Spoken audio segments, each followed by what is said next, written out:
The news hit me like a sledgehammer to the gut. My husband, Rowan, had just received a call that his estranged uncle, the wealthy business magnate Jonathan Winthrop, had passed away. "Your uncle named you as one of the primary beneficiaries in his will," the lawyer on the other end announced. Rowan's eyes widened in disbelief. "My uncle? But we haven't spoken in over a decade. Are you certain?" "Quite certain, Mr. Blackwood. You and your wife are requested to attend the reading of the will tomorrow." As the call ended, Rowan turned to me, his expression a mix of shock and confusion. "Alara, this could be our chance to turn things around. Uncle Jonathan's fortune could save our struggling business." I forced a smile, trying to mirror his cautious optimism, but a knot of unease twisted in my stomach. Nothing in life came without a price, and I couldn't shake the feeling that this unexpected windfall would demand a heavy toll. The next day, we found ourselves in the opulent study of Jonathan Winthrop's sprawling mansion, surrounded by his legal team and other potential beneficiaries. As the lawyer started reading the will, a hush fell over the room. "To my estranged nephew, Rowan Blackwood, and his wife, Alara, I bequeath my entire estate, including this property and all assets, on one condition." My heart raced as the lawyer paused for dramatic effect. Rowan squeezed my hand, his palm clammy. "They must take up permanent residence in this mansion for a period of no less than 1 year." A collective gasp filled the room, but one voice rose above the others, dripping with venom. "This is an outrage," Rowan's mother, Margot, spat. "That inheritance is rightfully mine. I'm Jonathan's only living relative." Her eyes locked onto me, filled with undisguised hatred. "This is that little gold digger's doing, I'm sure of it." Rowan stepped forward, his jaw clenched. "Mother, you have no right. Don't you dare take her side, you ungrateful whelp," Margot hissed, her words slicing like knives. The lawyer cleared his throat, attempting to restore order.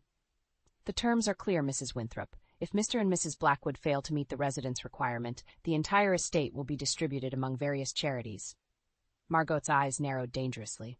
"Mark my words, you'll regret this. That mansion and everything in it belong to me by rights.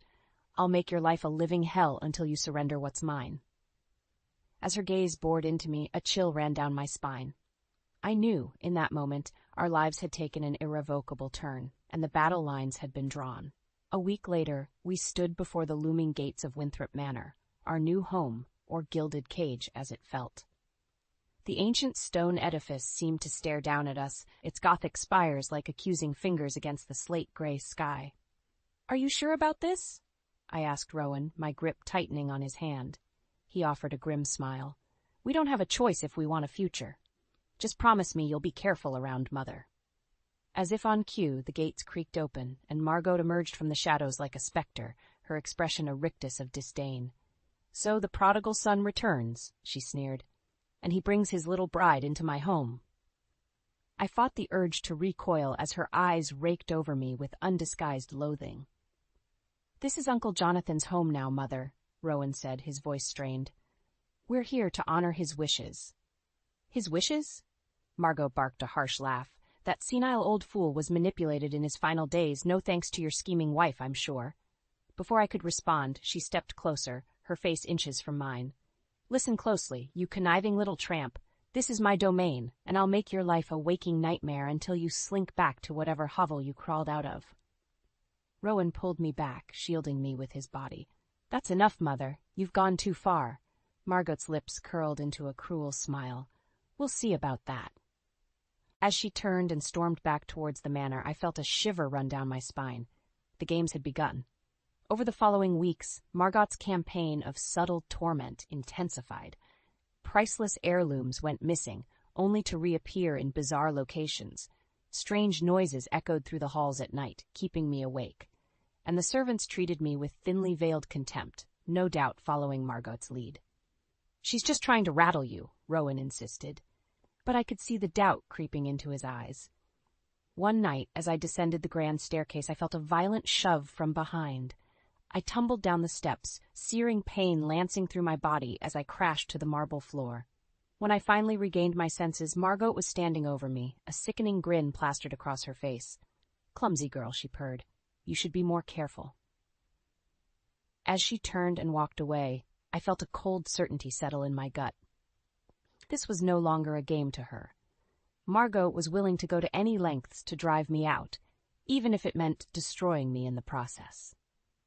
After the accident on the stairs, I knew I couldn't trust anyone in that house. Except perhaps Rowan, but even his loyalty was becoming strained by his mother's vicious campaign against me. I took to wandering the manor's shadowy corridors at night when everyone else was asleep, searching for any clue that could expose Margot's true motives. On one such foray, I discovered a hidden door behind an antique bookcase, leading to a dust-covered study that seemed untouched for decades. Inside, I found a trove of old letters and documents, including correspondence between Margot and Jonathan in their younger years. What I read made my blood run cold. It appeared Margot had been stealing from the family fortune for years through elaborate financial schemes, only to be cut off by Jonathan when he uncovered her deceit. As I dug deeper, I also uncovered evidence that Margot had once been involved with a shady business partner of Jonathan's, a man who later disappeared under mysterious circumstances. Had Margot gone so far as to have him killed to cover her tracks? Armed with this damning information, I knew I had to confront her, once and for all. But when I tried to show the evidence to Rowan, he refused to believe his beloved mother was capable of such depravity. "These letters prove nothing," he snapped, pushing the documents away. "Mother has been nothing but generous and loving her entire life. I think you're allowing your imagination to run wild."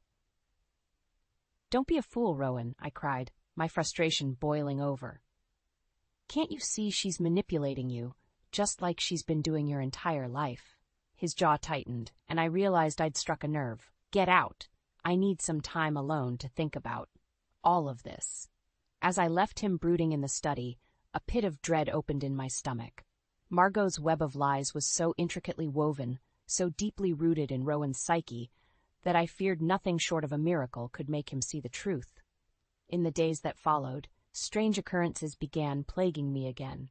More missing valuables, eerie scratching sounds from behind the walls, and an increasing sense of being watched. I knew Margot was behind it all, but I could never catch her in the act. Then, one evening, the servants began whispering about a scandalous story that had surfaced in the local papers, depicting me as a shameless gold digger who had ensnared Rowan through nefarious means. The vicious lies left me reeling, and I knew Margot's hand was behind this public defamation. When I confronted Rowan about it, he seemed conflicted, torn between his loyalty to me and his ingrained devotion to his mother. "Perhaps it would be best if you left for a while," he said, unable to meet my eyes, "at least until this blows over." As I stared at the man I loved, I realized our relationship was hanging by a thread, fraying under the relentless onslaught of Margot's cruelty. If I didn't act soon, I would lose everything: my home, my husband, and any chance at the life we'd dreamed of. The battle lines had been drawn, and I would have to fight with every weapon at my disposal if I hoped to survive the war Margot had declared. No matter the cost, I wouldn't go down without a fight. In the aftermath of the vicious newspaper story, the atmosphere at Winthrop Manor became suffocating. Rowan grew increasingly distant, torn between his loyalty to me and his lifelong conditioning by his manipulative mother. Meanwhile, Margot's underhanded tactics escalated in boldness and cruelty. It all came to a head one chilly autumn night. I had retired early to the bedroom Rowan and I shared, exhausted from another day of walking on eggshells in that accursed house. As I prepared for bed, a faint scratching sound came from the adjoining dressing room, like fingernails on wood. My heart pounding, I crept toward the noise, pushing open the dressing room door. That's when I saw it: a blazing trail of liquid snaking along the floor towards the piles of cast-off clothing. The unmistakable scent of kerosene filled my nostrils, seconds before the first lick of flame consumed the fabric. I stumbled back, choking on thick black smoke as the fire spread with terrifying speed. By the time I made it back into the bedroom, flames licked hungrily at the draperies and seared my lungs. I clawed desperately at the bedroom door, but some force held it firmly in place from the other side. "Help! Rowan! Please, someone help me!" I screamed, panic clawing at my throat as the room became an inferno around me. Then, over the roar of the blaze, I heard it, Margot's shrill laughter cutting through the chaos. That twisted cackle would haunt my nightmares for the rest of my days. Just as the searing pain and smoke threatened to overwhelm me, the bedroom door exploded inward with a thunderous crack. Rowan burst in, soot streaking his panic-stricken face, and pulled me bodily from the conflagration raging within. I don't remember much after that, only fragments of being rushed to the hospital, bandages binding my scorched skin, and the vacant look in Rowan's eyes as he watched over me in silence. When I finally regained my senses days later, Rowan sat slumped by my bedside, his expression hardening as I recounted the night's events. "She tried to kill you," he muttered in a hollow tone, the truth he had been so desperate to deny finally settling in his bones. "My own mother." I took his hand, ignoring the sting of my blistered skin, and made him meet my gaze. "She has to be stopped, Rowan, before this goes any further." His eyes smoldered with rage and anguish. I know. But even then, as he said the words, I could see the fractures splintering his loyalty, the product of a lifetime's manipulation threatening to reassert itself. Margot's twisted lies had sunk their hooks in deep, and I feared they might never fully release their grip on the man I loved. Rowan pressed his forehead to my hand, his next words barely more than a pained whisper. "I want to believe you, Alara, more than anything, but without proof, without knowing the full truth of what she's done." He trailed off, and in that moment I felt more alone than I ever had in my life, as if I were drifting helplessly at sea with no anchor to hold me in place. It was then that I knew I would have to take matters into my own hands if I had any hope of surviving Margot's vendetta and salvaging what little remained of my crumbling life. Whatever the cost, I had to find a way to expose that vile woman's sins before they destroyed me completely. After the harrowing ordeal of the fire, I knew I couldn't remain a passive victim any longer. If I didn't take decisive action, Margot's malicious games would consume me completely. Rowan's loyalty was hanging by a frayed thread, and it was clear I couldn't rely on him to protect me from his mother's ruthless machinations. In the depths of that long, agonizing night following the inferno, a newfound resolve took root within me. I would gather whatever allies and evidence I could to finally expose Margot for the vicious, conniving snake she truly was, even if it meant facing her darkness head-on. My first step was contacting the local authorities and providing them with the damning letters and documents I'd uncovered, detailing Margot's financial crimes and the mysterious disappearance of Jonathan's former business partner. While the police seemed skeptical at first, the mounting pile of evidence against her could not be easily dismissed.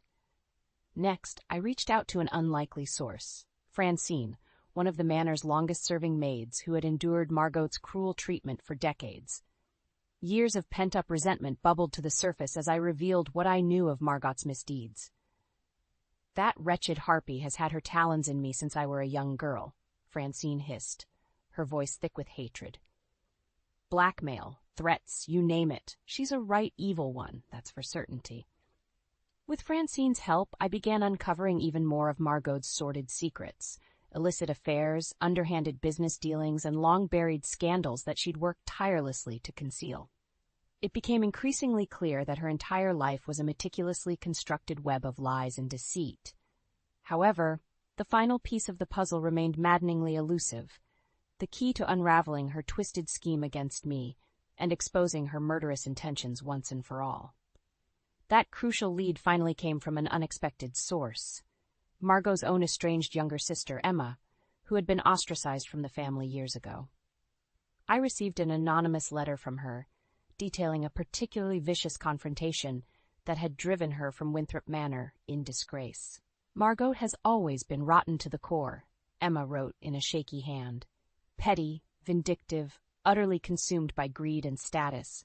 But you must know the truth about what really happened the night our father died, the real reason she turned on me so viciously." My hands trembled as I read on, the final horrifying revelation unfolding like a serpent unfurling its coils.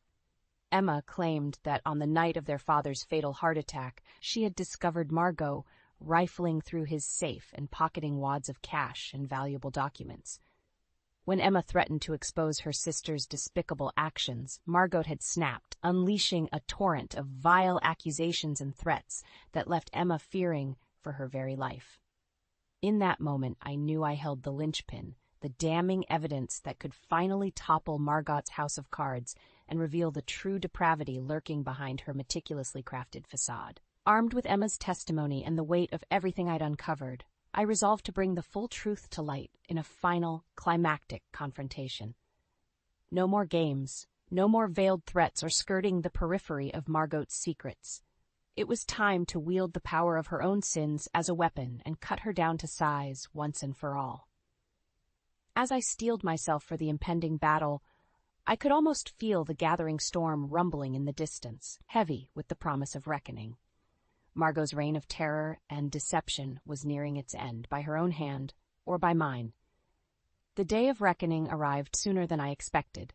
I had summoned the estate's executors, the police, and a few trusted allies to bear witness as I finally stripped away Margot's veil of lies and deception. We gathered in the manor's grand hall, the vaulted ceiling seeming to press down with the weight of the impending confrontation. Rowan stood apart from the others, his expression haunted, as he steeled himself for the ugliness to come. Margot swept in fashionably late, as was her style, her haughty gaze sweeping over the assembled crowd with a mix of disdain and bemusement. Well, well, to what do I owe this merry little gathering? She arched an inquisitive eyebrow at me. Don't tell me my dear daughter-in-law is hatching another pathetic scheme for attention? Cut the act, Margot, I spat, my anger simmering just beneath the surface. Your game is up. We know everything. For a split second, a flicker of uncertainty danced across her face before the mask reasserted itself. I haven't the faintest idea what you're raving about, you delusional little. Save your venom, I snarled, retrieving a thick manila envelope with a trembling hand. We have all the proof we need of your lies, your crimes, your murderous intentions. As I began laying out the damning trail of evidence, the letters, the financial records, Emma's testimony, Margot's expression shifted from derision to outright fury. Her eyes bulged with unbridled rage as each new revelation compounded the last. That sniveling, traitorous whore, she screeched when I revealed Emma's words. How dare she slander me with these absurd fairy tales? Rowan took an involuntary step backward, as if her outburst had struck him bodily.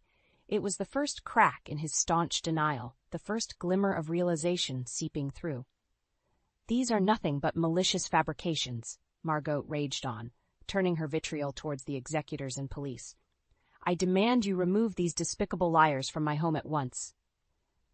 But they stood firm, unmoved by her bluster as the weight of the evidence became insurmountable.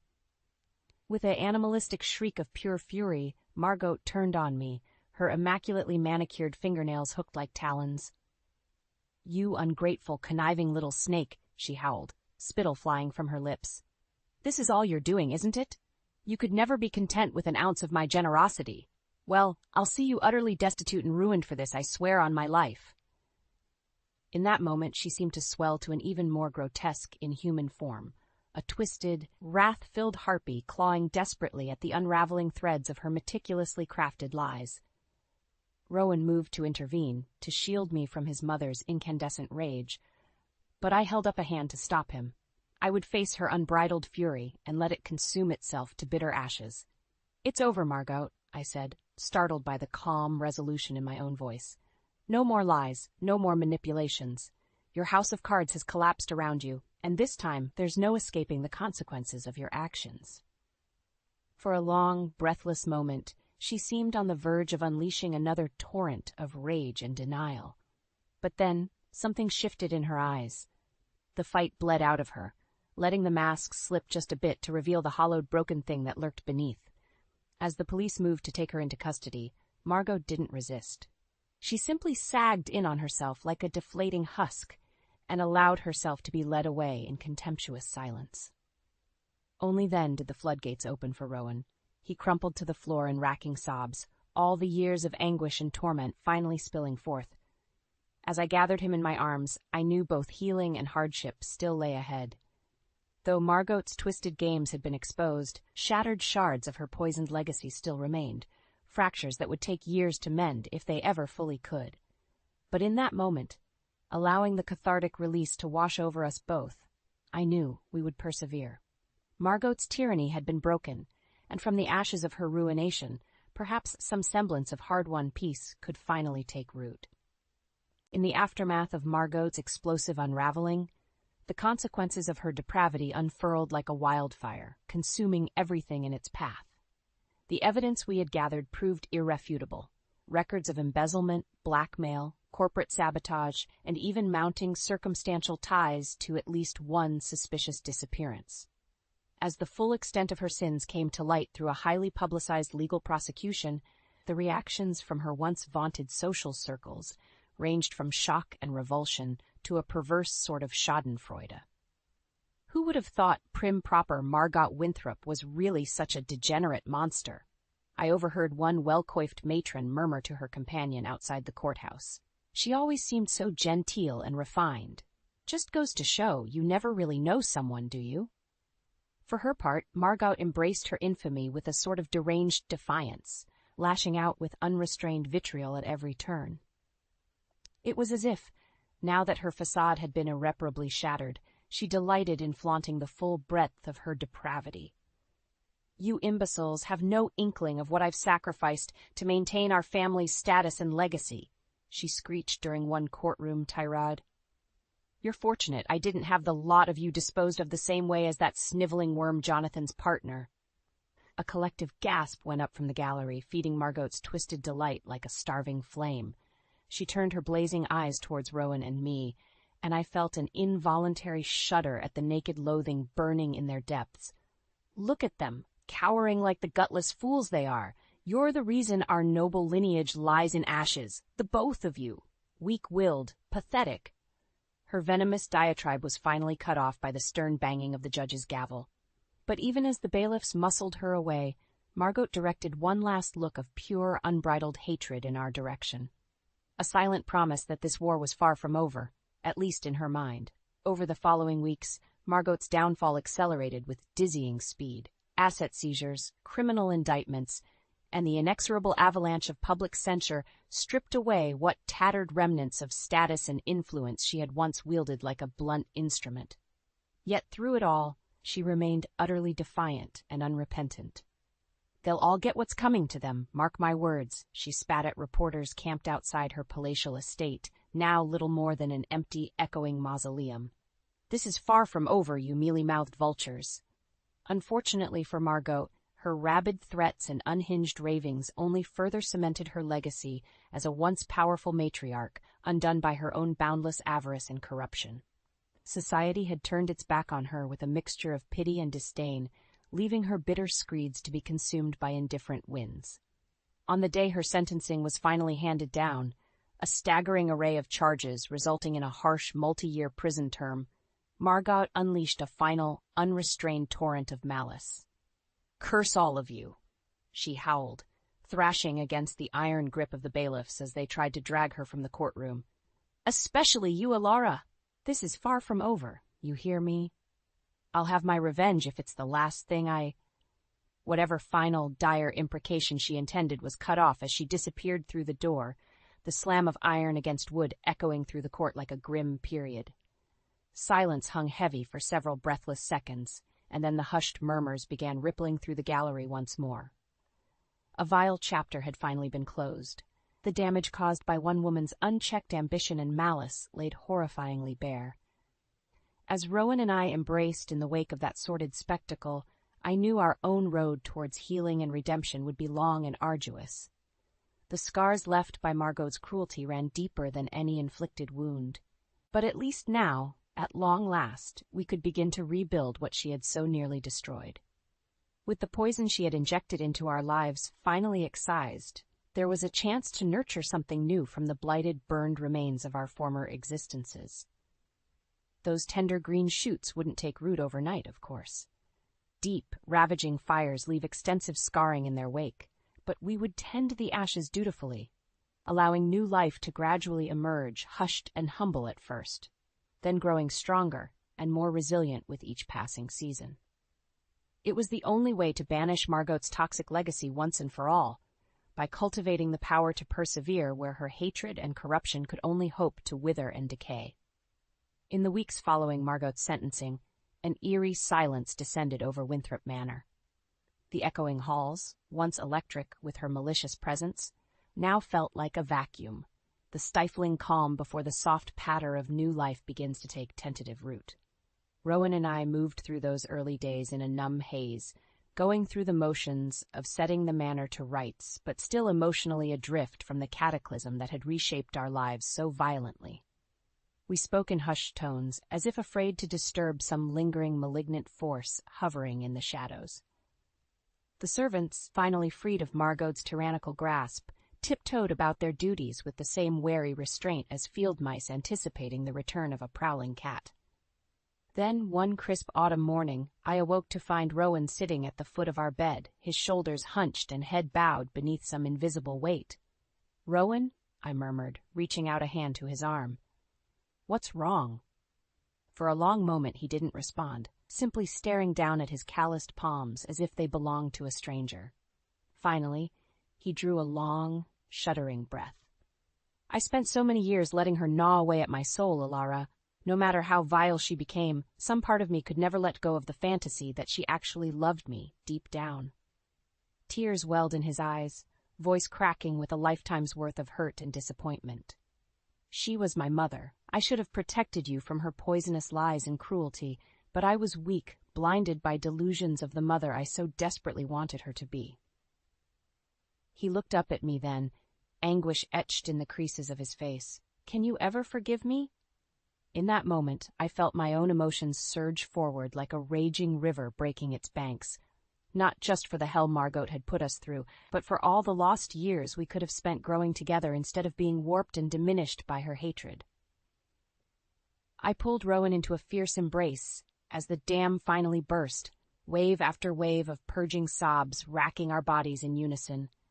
We wept for the wounds that had been inflicted, the scars that would always remain, and the hollow ache of what could have been. But we also wept for the promise of what lay ahead, a new world where Margot's poisonous influence could never again take root. In the days and weeks that followed, we slowly began the work of reclaiming our lives. The manor underwent a top-to-bottom scouring and refurbishment, every last remnant of Margot's corruption purged as if by ritual cleansing. We let go of much of the staff that had enabled her cruelties, opting for a fresh start surrounded by new faces and loyalties. Gone were the dark furnishings, grim draperies, and oppressive decor through which her malice had seeped like a miasma. In their place, we cultivated light, open spaces, and vibrant designs that spoke of rebirth rather than decay. Slowly, tentatively, the scars began to heal into the thick protective calluses of hard-won resilience and perseverance. What gave me the most solace and hope for our future, however, was witnessing Rowan's own metamorphosis. Where once Margot's manipulations had shaped him into a wavering, conflict-averse shell of a man, now I saw an indomitable pillar of resolve and integrity taking form. Gone were the haunted looks and furtive self-doubts. In their place stood a man embracing his role as master of his own destiny, unbowed by the specter of his mother's grievous wrongs. 5 years after Margot's ruination, Winthrop Manor had been virtually rebuilt from the ground up, retrofitted into not just a home, but a nexus for charitable endeavors aimed at empowering those who had once suffered as we had. Battered women's shelters, youth outreach initiatives, counseling programs, all thrived beneath the roof once shadowed by malice and oppression. We dedicated our newfound resources to cultivating the kindness and goodwill Margot had sought so voraciously to extinguish. And though I knew her poisoned roots would never be fully extractable, watching the fruits of our rebirth blossom with each passing year was the greatest victory I could have hoped to wrest from her clutches. On the eve of the annual charity gala we hosted at the manor, I caught Rowan staring pensively out the window towards the vast Sylvan estate grounds, a pensive smile playing across his weathered features. "Do you ever think about her?" he asked without turning to face me. "About your spite for Mother, I mean?" I considered the weight of his question for a long moment before answering. "She doesn't haunt my thoughts much these days," I admitted. Not out of spite or indifference, but rather resolve. Our eyes met then, a deep understanding passing between us. Margot's hatred very nearly destroyed everything, our relationship, our livelihood, our very souls. But we survived. We persevered through the darkness she inflicted and remade something beautiful from the ashes. I laced my fingers through his, marveling at how far we'd come. That is the greatest revenge we could ever claim over her bitterness and cruelty. not by perpetuating the cycle of hurt, but by overcoming it and choosing to nurture the light she fought so desperately to smother. Hand in hand, we stood in comfortable silence, watching the golden rays of dusk gild the grounds, the lands and legacy we had reclaimed in the name of all that was good, just, and true. Our tomorrow was unwritten, filled with untold promise and possibility. But I knew, without a shred of doubt, that whatever challenges lay ahead, we would meet them as we had every other, overcoming hate with love, healing old wounds, and ensuring even Margot's darkest of legacies could never take permanent root.